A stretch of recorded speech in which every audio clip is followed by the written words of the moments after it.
ಶ್ರೀ ಗುರುಭ್ಯೋ ನಮಃ ಆದಿತ್ಯಾದಿ ನವಗ್ರಹ ದೇವತೆಭ್ಯೋ ನಮಃ. ನನ್ನ ಯೂಟ್ಯೂಬ್ ವೀಕ್ಷಕ ಮನೆಗಳಿಗೆ ನಮಸ್ಕಾರವನ್ನು ತಿಳಿಸುತ್ತಾ, ಜಾತಸ್ಯ ಇದಂ ಜಾತಕಂ ಪುರುಷಸ್ಯ ಜನ್ಮಾರ್ಜಿತ ದುಷ್ಕರ್ಮ ಸತ್ಕರ್ಮ ಇದುಚಿತ ಜಾತಕಂ.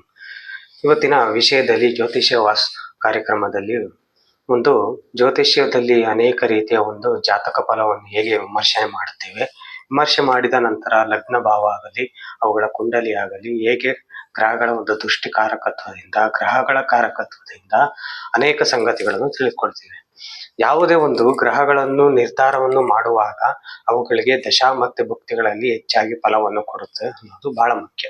ಆದರೆ ಗ್ರಹಗಳ ಕಾರಕತ್ವದ ಮೂಲ ಕಾರಕತ್ವದ ಅವುಗಳ ಸಂಯೋಗವು ಹೇಗೆ ನಡೆಯುತ್ತದೆ ಮತ್ತೆ ಅವುಗಳ ಫಲಗಳು ಹೇಗೆ, ಅವುಗಳ ಗ್ರಹಗಳ ವ್ಯವಸ್ಥೆಗಳು ಹೇಗಿರುತ್ತೆ ಅನ್ನೋದು ಬಹಳ ಮುಖ್ಯ.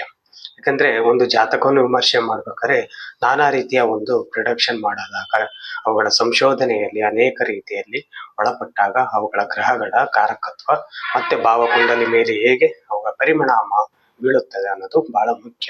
ನೋಡಿ, ಯಾವುದೇ ಒಂದು ಜಾತಕವನ್ನು ವಿಮರ್ಶೆ ಮಾಡಬೇಕಾದ್ರೆ ಬಹಳ ಮುಖ್ಯವಾಗಿ ನಾವು ಏನ್ ಮಾಡ್ಬೇಕು, ಒಂದು ನಿರ್ದಿಷ್ಟವಾದ ಗ್ರಹಗಳ ಅವುಗಳ ವ್ಯವಸ್ಥೆಗಳು ಏನು, ಅವುಗಳ ಡಿಗ್ರಿ ವೈಸ್ ಹೇಗೆ ಗ್ರಹಗಳು ಒಬ್ಬ ಜಾತಕನಿಗೆ ಫಲಾಂಶಗಳು ಕೊಡುತ್ತದೆ ಅನ್ನೋದು ಬಹಳ ಮುಖ್ಯ. ಯಾಕೆಂದ್ರೆ ಗ್ರಹಗಳು ಅವುಗಳ ಸ್ಥಾನದಲ್ಲಿರುವಂತಹ ಫಲಗಳು ಹೇಗೆ ನಿರ್ಧರಿತವಾಗಿರುತ್ತದೆ ಅನ್ನೋದು ಬಹಳ ಮುಖ್ಯವಾಗಿರುತ್ತೆ. ಬನ್ನಿ, ಇವತ್ತಿನ ಒಂದು ವಿಡಿಯೋದಲ್ಲಿ ನಾವು ಗ್ರಹಗಳ ರಾಶಿಯಲ್ಲಿ ಇರುವಂತಹ ಗ್ರಹಗಳ ಅವಸ್ಥೆಗಳು ಎನ್ನುವುದು ಏನು ತಿಳಿಯೋಣ. ನೋಡಿ, ಒಂದು ಉದಾಹರಣೆಗೆ ಇವತ್ತಿನ ಒಂದು ಕುಂಡಲಿಯನ್ನು ಹಾಕಿದ್ದೆ. ಇವತ್ತಿನ ಕುಂಡಲಿಯ ಮೂಲಕ ಉದಾಹರಣೆಗೆ ನೋಡಿ, ನಾವು ಇಲ್ಲಿ ಕನ್ಸಿಡರ್ ಹೇಗ್ ಮಾಡಬೇಕು, ಬೆಸರಾಶಿ ಮತ್ತೆ ಸಮರಾಶಿಯ ಒಂದು ಆಯ್ಕೆಗಳನ್ನು ಮಾಡ್ಕೋಬೇಕು. ಈ ಬೆಸರಾಶಿ ಸಮರಾಶಿಯಲ್ಲಿ ಏಕೆ ಇಂಪಾರ್ಟೆಂಟ್ ಅಂದ್ರೆ ಆ ಗ್ರಹಗಳ ಕಾರಕತ್ವದಿಂದ ಡಿಗ್ರಿ ವೈಸ್ ಹೇಗೆ ಫಲ ನೀಡುತ್ತದೆ ಅನ್ನೋದು ಬಹಳ ಮುಖ್ಯ. ಬೆಸರಾಶಿ ಬಂದು ಮೇಷ, ಮಿಥುನ, ಸಿಂಹ, ತುಲಾ, ಧನಸ್ಸು, ಕುಂಭ, ಇದು ಬೆಸರಾಶಿ. ಸಮರಾಶಿ ವೃಷಭ, ಕಟಕ, ಕನ್ಯಾ, ವೃಶ್ಚಿಕ, ಮಕರ, ಮೀನ, ಇದು ಸಮರಾಶಿ. ಈ ರಾಶಿಯಲ್ಲಿರುವಂತಹ ಗ್ರಹಗಳು ಹೇಗೆ ಡಿಗ್ರಿ ವೈಸ್ ಹೇಗೆ ಅವಸ್ಥೆಗಳಾಗಿ ಹೊಂದಿರುತ್ತದೆ ಅಂತ ತಿಳಿಯೋಣ. ನೋಡಿ, ಬೆಸದಲ್ಲಿ ಇರುವಂತಹ ಗ್ರಹಗಳು, ಸಮದಲ್ಲಿ ಇರುವಂತಹ ಗ್ರಹಗಳು ಅವು ಡಿಗ್ರಿ ವೈಸ್ ಎಷ್ಟು ಕೊಟ್ಟಾಗ ಅವುಗಳ ಫಲಾಂಶಗಳು ಸಿಗುತ್ತೆ ಅನ್ನೋದು. ಬಾಲ್ಯ ವ್ಯವಸ್ಥೆ 0 ಡಿಗ್ರಿಯಿಂದ 6 ಡಿಗ್ರಿವರೆಗೆ ಇರುತ್ತೆ. ಕುಮಾರ ವ್ಯವಸ್ಥೆ 6ರಿಂದ 12, ಯೌವನ ವ್ಯವಸ್ಥೆ 12ರಿಂದ 18, ವೃದ್ಧ ವ್ಯವಸ್ಥೆ 18ರಿಂದ 24, ಮೃತ ವ್ಯವಸ್ಥೆ 24ರಿಂದ 30. ಈ ಬೆಸರಾಶಿಯಲ್ಲಿ ಬರುವಂತಹ ಡಿಗ್ರಿ ವೈಸ್. ಅದೇ ಸಮರಾಶಿಯಲ್ಲಿ ಉಲ್ಟಾ ಆಗುತ್ತೆ. ಬೆಸರಾಶಿಯಲ್ಲಿ ಬಾಲ್ಯ ಪ್ರಾರಂಭ ಸಿಕ್ಕಿದ್ರೆ ಸಮರಾಶಿಯಲ್ಲಿ ಮೃತದಿಂದ ಸ್ಟಾರ್ಟ್ ಆಗುತ್ತೆ, ಅಂದ್ರೆ ಉಲ್ಟಾಯಿಂದ ಪ್ರಾರಂಭವಾಗುತ್ತೆ. ಸಮರಾಶಿಯಲ್ಲಿ ಇರುವಂತಹ ಗ್ರಹಗಳು ಮೃತವಾಗಿರುತ್ತವೆ. 0 ಇಂದ 6 ಇರುವಂತಹ ಡಿಗ್ರಿಗೆ ಮೃತ ವ್ಯವಸ್ಥೆ ಆಗಿರುತ್ತೆ. 6ರಿಂದ 12 ವೃದ್ಧ ವ್ಯವಸ್ಥೆಯಲ್ಲಿ ಇರ್ತವೆ. 12ರಿಂದ 18 ಯೌವನ ವ್ಯವಸ್ಥೆ, 18ರಿಂದ 24 ಕುಮಾರ ವ್ಯವಸ್ಥೆ, 24 ಡಿಗ್ರಿಯಿಂದ 30 ಡಿಗ್ರಿವರೆಗೆ ಬಾಲ್ಯ ವ್ಯವಸ್ಥೆ. ಈ ರೀತಿಯಲ್ಲಿ ಬೆಸರಾಶಿಯಲ್ಲಿ ಬಾಲ್ಯ ಅಂತ ಪ್ರಾರಂಭವಾದರೆ ಸಮರಾಶಿಯಲ್ಲಿ ಮೃತದಿಂದ ಪ್ರಾರಂಭ ಆಗುತ್ತೆ. ಇದು ಡಿಗ್ರಿ ವೈಸ್ ಇರುವಂತಹ ಗ್ರಹಗಳು. ಈ ಡಿಗ್ರಿ ವೈಸ್ ಅಲ್ಲಿ ಕೂತಂತಹ ಗ್ರಹಗಳು ಹೇಗೆ ಫಲವನ್ನು ನೀಡುತ್ತದೆ ಅನ್ನೋದು ಬಹಳ ಮುಖ್ಯ. ನೋಡಿ, ಇದರ ಫಲಗಳು ಬಹಳ ಏನಂದ್ರೆ ಮೃತ ವ್ಯವಸ್ಥೆಯಲ್ಲಿ ಇರುವಂತಹ ಗ್ರಹಗಳು ಏನು ಫಲವನ್ನು ನೀಡ್ತವೆ ಅನ್ನೋದು ನೋಡಿ. ಶೂನ್ಯ ಫಲವನ್ನು ನೀಡ್ತವೆ. ಮೃತ ವ್ಯವಸ್ಥೆಯಲ್ಲಿ ಶೂನ್ಯ ಫಲವನ್ನು ನೀಡ್ತವೆ. ಯಾವುದೇ ರೀತಿಯ ಒಂದು ಅಲ್ಲಿ ಫಲಗಳನ್ನು ಕೊಡಲು ಮುಂದೆ ಬರುವಂತಹ ಗ್ರಹಗಳು ಇರೋದಿಲ್ಲ. ಮೃತ ವ್ಯವಸ್ಥೆಯಲ್ಲಿದ್ದಾಗ ಅಲ್ಲಿ ಶೂನ್ಯ ಫಲವನ್ನು ತಿಳಿಬೇಕಾಗುತ್ತೆ. ಈ ಗ್ರಹಗಳು ಜಾತಕದಲ್ಲಿ ವಿಮರ್ಶೆ ಮಾಡುವಾಗ ಯಾವ ಮೃತ ವ್ಯವಸ್ಥೆಯಲ್ಲಿ ಇದೆಯೋ, ಬಾಲ್ಯ ವ್ಯವಸ್ಥೆಯಲ್ಲಿ, ವೃದ್ಧ ವ್ಯವಸ್ಥೆಯಲ್ಲಿ, ಕುಮಾರ ವ್ಯವಸ್ಥೆ, ಯೌವನ ವ್ಯವಸ್ಥೆಯಲ್ಲಿ ತಿಳಿಯೋದು ಬಹಳ ಮುಖ್ಯ. ಬಾಲ್ಯ ವ್ಯವಸ್ಥೆಯಲ್ಲಿ 25% ಫಲವನ್ನು ಕೊಡ್ತವೆ. ವೃದ್ಧ ವ್ಯವಸ್ಥೆಯಲ್ಲಿ 25%, ಕುಮಾರ ವ್ಯವಸ್ಥೆಯಲ್ಲಿ 50%, ಯೌವನ ವ್ಯವಸ್ಥೆಯಲ್ಲಿ 100% ಫಲವನ್ನು ಕೊಡ್ತವೆ. ಈ ರೀತಿಯ ಗ್ರಹಗಳ ಗೋಚಾರಗಳಲ್ಲಿ ಅಲ್ಲಿ ಕಂಡುಕೊಂಡು ಡಿಗ್ರಿ ವೈಸ್ ನೋಡ್ಕೊಂಡು ನಾವು ಇವುಗಳ ಫಲವನ್ನು ಹೇಳ್ಬೇಕಾಗುತ್ತೆ.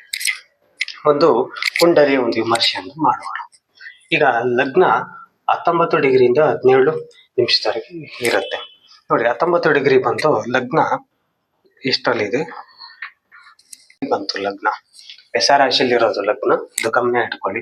ಬೆಸರಾಶಿ ಮೇಷದಲ್ಲಿ ಇರುವಂತದ್ದು, ಹಾಗಾಗಿ ಲಗ್ನ ವೃದ್ಧ ವ್ಯವಸ್ಥೆಗೆ ಬಂತು. ಇನ್ನು ನೆಕ್ಸ್ಟ್ ಗುರು 24 ಡಿಗ್ರಿಯಿಂದ 42 ನಿಮಿಷದವರೆಗೆ ಇದ್ದಾನೆ. ಅದರಲ್ಲೂ ಅವನು ಬೆಸ ರಾಶಿಯಲ್ಲಿ ಇದ್ದಾನೆ. 24 ಅಂದ್ರೆ ಇಲ್ಲಿ ಬಂತು, 24ರಿಂದ 30ವರೆಗೆ ಅಂದ್ರೆ ಮೃತ ವ್ಯವಸ್ಥೆಗೆ ಬಂತು. ಗುರು ಮೃತ ವ್ಯವಸ್ಥೆಯಲ್ಲಿ ಇದ್ದಾನೆ.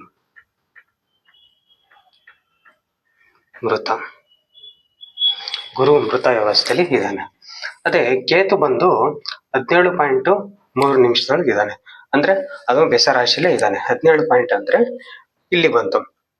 ಈಗ 12ರಿಂದ 18 ಯೌವನ ವ್ಯವಸ್ಥೆಯಲ್ಲಿ ಬಂತು. ಕೇತು ಯೌವನ ವ್ಯವಸ್ಥೆ.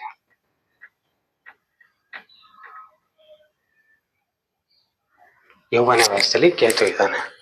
ಅದೇ ನೆಕ್ಸ್ಟ್ ಚಂದ್ರ ತೆಗೆದುಕೊಂಡ್ರೆ ಚಂದ್ರ 10 ಡಿಗ್ರಿ 36 ನಿಮಿಷ ಮಕರ ರಾಶಿ ಸಮರಾಶಿಯಲ್ಲಿ ಇದ್ದಾನೆ. 10 ಡಿಗ್ರಿ 30 ನಿಮಿಷ ಅಂದ್ರೆ ಎಲ್ಲಿ ಬರುತ್ತೆ? 6ರಿಂದ 12 ವೃದ್ಧ ವ್ಯವಸ್ಥೆಯಲ್ಲಿ ಚಂದ್ರ ಬಂದ. ವೃದ್ಧ ವ್ಯವಸ್ಥೆಯಲ್ಲಿ ಚಂದ್ರ ಸ್ಥಿತನಾಗಿದೆ. 6ರಿಂದ 12 ಅಂದ್ರೆ 10ರಿಂದ 36ಕ್ಕೆ ಸೇರುತ್ತೆ. ಹಾಗಾಗಿ 12ರಿಂದ 18ಕ್ಕೆ ವೃದ್ಧ ವ್ಯವಸ್ಥೆಗೆ ಬಂದ. ಇನ್ನು ರವಿ ಚಂದ್ರ ಆಯ್ತು. ರವಿ 5 ಡಿಗ್ರಿ 0 ಅಲ್ಲಿದ್ದಾನೆ. ರವಿ 5 ಡಿಗ್ರಿಯಲ್ಲಿದ್ರೆ ಎಲ್ಲಿ ಬಂದ? ಅವನು ಸಮರಾಶಿಯಲ್ಲೇ ಇದ್ದಾನೆ. 5 ಡಿಗ್ರಿ ಅಂದ್ರೆ ಮೃತ ವ್ಯವಸ್ಥೆಗೆ ಸೇರ್ಕೊಂಡ. ರವಿ ಮೃತ ವ್ಯವಸ್ಥೆಗೆ ಸೇರ್ಕೊಂಡ. ಇನ್ನು ಕುಜ 2 ಡಿಗ್ರಿ 37 ಅಂದ್ರೆ ಅದು ಸಮರಾಶಿಯಲ್ಲೇ ಬಂತು. ಅದು ಸಹ ಮೃತ ವ್ಯವಸ್ಥೆಗೆ ಸೇರ್ಕೊಂತು. ಮೃತ ವ್ಯವಸ್ಥೆಯಲ್ಲಿ ಸೇರ್ಕೊಂತು. ಆದರೂ ಇಲ್ಲಿ ಅಬ್ಸರ್ವೇಷನ್ ಮಾಡಬೇಕು. ಕುಜ ಉಚ್ಚ ಸ್ಥಾನ, ಮಕರ ರಾಶಿ ಉಚ್ಚ ಸ್ಥಾನ ಆದ್ದರಿಂದ ಅಲ್ಲಿ ಫಲಿತಾಂಶ ಏನು ಕೊಡ್ತಾನೆ, ಅವನ ಮನೆಗೂ ಸಹ ಫಲಿತಾಂಶವನ್ನು ಕೊಡಲು ಮುಂದುವರಿತಾನೆ. ಮೃತನಾದರೂ ಸಹ ಉಚ್ಚ ಸ್ಥಾನದಲ್ಲಿರೋದ್ರಿಂದ ಫಲಿತಾಂಶವನ್ನು ಕೊಡ್ತಾನೆ. ಆ ಮೃತನಾದುವ ಉಚ್ಚ ಸ್ಥಾನದಲ್ಲಿ ಯಾವ ಡಿಗ್ರಿಯಲ್ಲಿ ಉಚ್ಚ ಸ್ಥಾನದಲ್ಲಿದ್ದಾನೆ ಅನ್ನೋದು ಬಹಳ ಮುಖ್ಯವಾಗಿರುತ್ತೆ. ಅದು ಅಬ್ಸರ್ವೇಷನ್ ಮಾಡಬೇಕಾಗುತ್ತೆ. ಅದು ಈಗ ನೆಕ್ಸ್ಟ್ ಏನಿದ್ರೆ ಹೇಳ್ಕೊಡ್ತೀನಿ ನೆಕ್ಸ್ಟ್ ಅಲ್ಲಿ. ಇನ್ನು ಶುಕ್ರ 8 ಡಿಗ್ರಿ 2 ಸಮರಾಶಿಯಲ್ಲಿ ಇದ್ದಾನೆ. 8 ಡಿಗ್ರಿ ಅಂದ್ರೆ ಇಲ್ಲಿ ಬರುತ್ತೆ. 6ರಿಂದ 12ಕ್ಕೆ ವೃದ್ಧ ವ್ಯವಸ್ಥೆಗೆ ಬಂತ ಶುಕ್ರ. ವೃತ್ತ. ಇನ್ನು ಬುಧ 3 ಡಿಗ್ರಿ 20 ನಿಮಿಷ ಇದು ಸಮರಾಶಿಗೆ ಬಂತು. ಹಾಗಾಗಿ ಇದು ಬುಧನು ಸಹ ವೃತ್ತ ವ್ಯವಸ್ಥೆಗೆ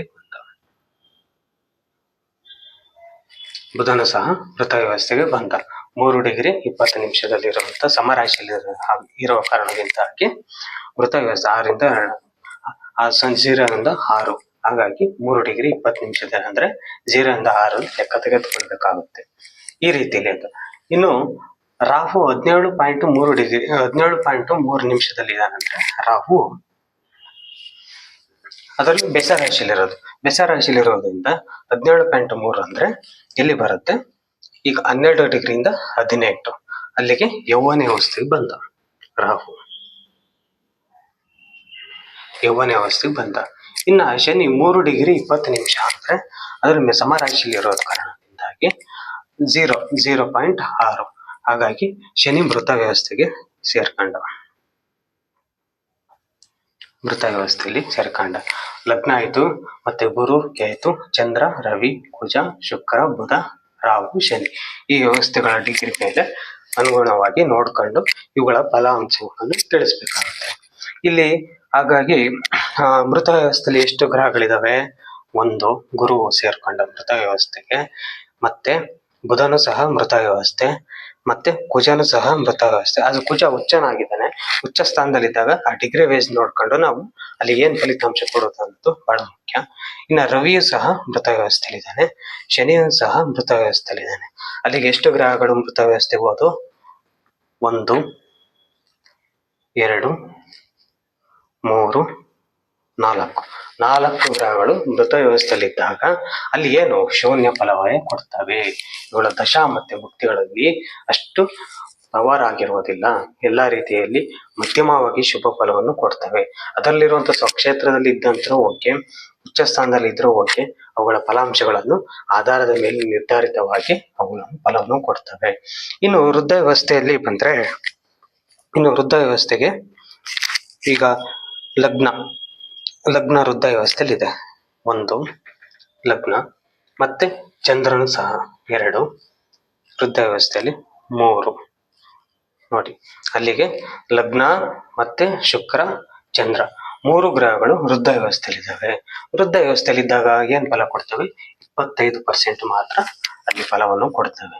ಆ ಗ್ರಹಗಳ ಒಂದು ಕಾರಕತ್ವದಿಂದ 25% ಮಾತ್ರ ಫಲವನ್ನು ಕೊಡ್ತವೆ. ಇನ್ನು ಕುಮಾರ ವ್ಯವಸ್ಥೆಯಲ್ಲಿ ಯಾವ ಗ್ರಹಗಳಿದ್ದಾವೆ? ಕುಮಾರ ವ್ಯವಸ್ಥೆಯಲ್ಲಿ ಯಾವ ಗ್ರಹವು ಇಲ್ಲ. ಇನ್ನು ಯೌವನ ವ್ಯವಸ್ಥೆಯಲ್ಲಿ ಯಾವ ಗ್ರಹ ಇರ್ತವೆ? ಯೌವನ ವ್ಯವಸ್ಥೆಯಲ್ಲಿ ರಾಹು ಇದ್ದಾನೆ, ಮತ್ತೆ ಕೇತುವನ್ನು ಸಹ ಇದ್ದಾನೆ. ರಾಹು ಮತ್ತೆ ಕೇತು, ಅಲ್ಲಿಗೆ ಎಷ್ಟಾಯ್ತು? 1, 2 2 ಗ್ರಹ ರಾಹು ಮತ್ತೆ ಕೇತು ಯೌವನ ವ್ಯವಸ್ಥೆಯಿಂದ 100% ಫಲವನ್ನು ಕೊಡ್ತವೆ. ಈ 100% ಶುಭವಾಗಿರಬಹುದು, ಅಶುಭವಾಗಿರುವುದು ಆ ದಶಾಭುಕ್ತಿಗಳ ಮೇಲೆ ಆಧಾರದಲ್ಲಿ ಅವುಗಳ ಫಲಾಂಶಗಳನ್ನು ಕೊಡುವಂತದ್ದು ಮುಖ್ಯವಾಗಿರುತ್ತೆ. ಅದರಲ್ಲೂ ರಾಹು ಕೇತು 100% ಇರುವುದರಿಂದ, ಯೌವನ ವ್ಯವಸ್ಥೆಯಲ್ಲಿ ಇರುವುದರಿಂದ ಅತ್ಯಂತ ಅದರಲ್ಲಿ ಗ್ರಹಗಳ ಕುಂಡಲಿಯಿಂದ ಅವುಗಳ ನಿರ್ಧಾರವಾಗಿ ಶುಭವನ್ನು ಕೊಡಬಹುದು, ಅಶುಭವನ್ನು ಕೊಡಬಹುದು. ಈ ರೀತಿ ಒಂದು ಅದರ ಮೇಲೆ ಗ್ರಹಗಳ ನಿರ್ಧಾರವನ್ನು ತಿಳಿಯಬೇಕಾಗತ್ತೆ. ಒಟ್ಟಾರೆ ಗ್ರಹಗಳ ವ್ಯವಸ್ಥೆಗಳಲ್ಲಿ ಈ ರೀತಿ ತಿಳಿಯೋದು ಬಹಳ ಮುಖ್ಯ.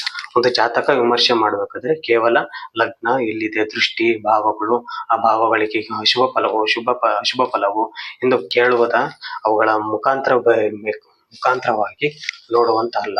ಏಕೆಂದ್ರೆ ಗ್ರಹಗಳ ಒಂದು ವ್ಯವಸ್ಥೆಗಳು ಸಹ ಬಹಳ ಇಂಪಾರ್ಟೆಂಟ್ ಆಗಿರುತ್ತೆ. ಯಾಕೆಂದ್ರೆ ಗ್ರಹಗಳ ಒಂದು ವಿಶ್ಲೇಷಣೆ ಮಾಡಬೇಕು ಅನ್ನೋದು ಸಾವಿರಾರು ರೀತಿಯಲ್ಲಿ ಅವುಗಳ ಕಾರಕತ್ವಗಳನ್ನು, ಅಂಶಗಳನ್ನು ನೋಡಿಕೊಂಡು ಹೇಳೋದು ಬಹಳ ಮುಖ್ಯ ಆಗಿರುತ್ತೆ. ಈ ರೀತಿಯ ಒಂದು ಗ್ರಹಗಳ ವ್ಯವಸ್ಥೆಗಳು ಬಹಳ ಇಂಪಾರ್ಟೆಂಟು. ಎಲ್ಲ ಜಾತಕ ವಿಮರ್ಶೆಯನ್ನು ಮಾಡಬೇಕಾದಂತ ಸಂದರ್ಭದಲ್ಲಿ ಗ್ರಹ ವ್ಯವಸ್ಥೆಗಳು ಸಹ ಇಂಪಾರ್ಟೆಂಟ್ ಆಗಿರುತ್ತೆ. ಓಕೆ, ಇವತ್ತಿನ ವಿಡಿಯೋದಲ್ಲಿ ರಾಶಿಯಲ್ಲಿರುವ ಗ್ರಹಗಳ ಅವ್ಯವಸ್ಥೆಗಳನ್ನು ನಿಮಗೆ ಈ ವಿಡಿಯೋದಲ್ಲಿ ತಿಳಿಸ್ಕೊಟ್ಟಿದ್ದೇನೆ. ಈ ವಿಡಿಯೋದಲ್ಲಿ ಅನೇಕ ರೀತಿಯ ಒಂದು ನಿಮಗೆ ಅನುಭವಿಸೋದು ಮತ್ತೆ ಯಾವ ರೀತಿ ಇದ್ದಾಗ ವ್ಯವಸ್ಥೆಲಿದೆ ಅನ್ನೋದು ಬಹಳ ಮುಖ್ಯ.